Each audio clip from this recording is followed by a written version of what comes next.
Maalat nga eh. Wala naman laman tiyan mo, paano mo maging maalat yung panlasa mo? Tapos hindi niya tinikman na maalat yung luluto. Ano ba yan? Diyos ko po, rosas. Nagluto ka, hindi mo tinitikman? Ha? Nagluto ka, hindi mo tinitikman? Oh, basta mo di maalat. Ano sa'yo, ba't naalata ka, hindi yun? Diba na sa bumili, hindi naman daw maalat. Tang, ano pala, ano ba mga panlasa nyo?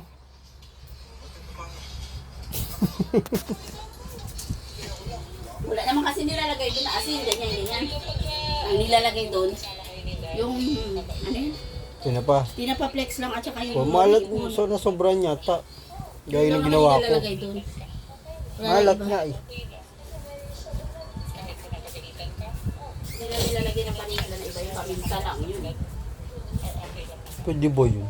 Hindi ko kasi nagano kahit mga hipo, mga ano dyan. Para pampalasa. Lugi ka nun, tanga. Lugi? Paano lugi? Iko-costing mo yun.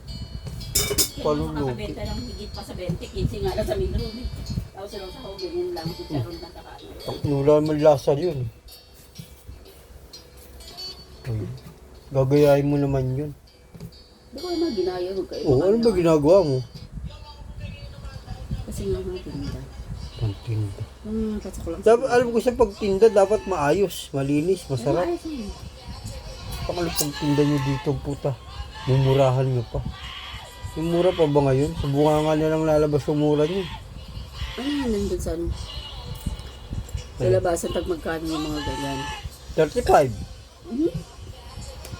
Sa, ano nga, sarap eh. 25 lang yata. Saan? Sa sarap pa. Sa Test Cruz. Bumili tayo na alala mo. Mac and cheese, mga ano. Makinig ka, yung bumili tayo doon sa school ni Ken. Di ba hindi masarap? Sa school? Palabok yung binili natin doon. Akala ko ang sarap, ang ano-ano, hindi man masarap. Magkano yun? 20. 20 lang din.